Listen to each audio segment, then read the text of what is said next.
Un voyage maintenant, un voyage plutôt insolite. Imaginez dévaler les pentes de l'Etna, ski au pied. Eh bien, c'est ce que font chaque année une poignée de passionnés. La montée est physique, certes, mais à l'arrivée, le spectacle est garanti et la descente sans équivalent. Reportage sur place signé Renaud Bernard et Florence Grimont. Au sol, l'hiver sicilien touche à sa fin. Au sommet, malgré le cratère qui fume, il y a encore 3 mètres de neige. C'est l'objectif d'Alfio Scigliano. 5 heures de grimpe dans la poudreuse depuis le dernier refuge. Pour arriver au puits du cratère central de l'Etna.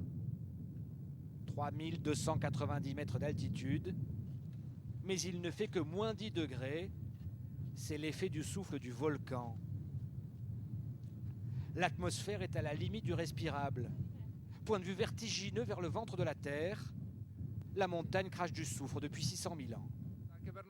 Même en venant souvent ici, on ne s'en lasse pas. On sent la terre qui respire du feu. Alfio grimpe ici au moins une fois par semaine pour skier avec ses amis de Catane.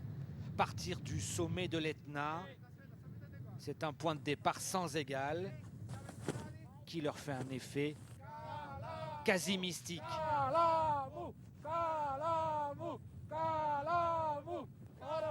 Skier au-dessus des nuages,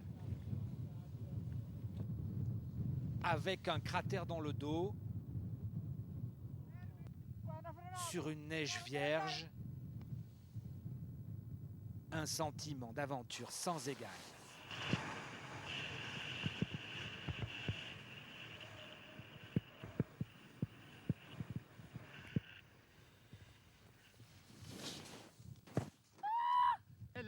C'est la liberté, il n'y a aucun frein.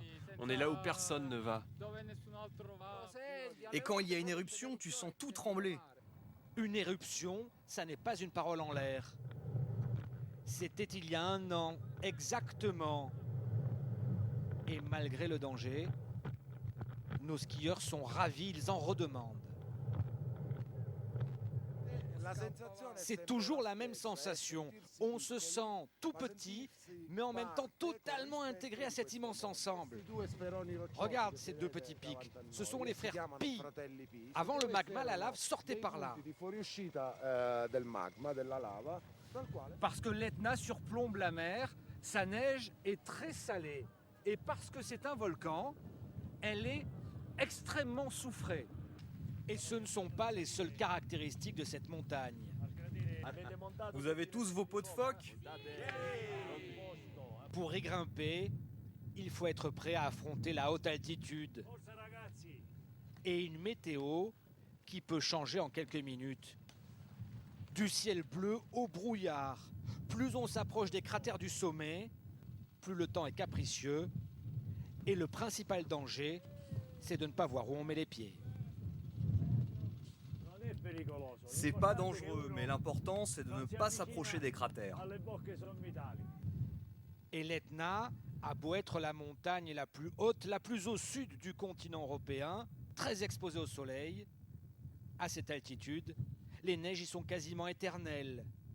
Certaines années, on peut même y skier jusqu'au mois de juin.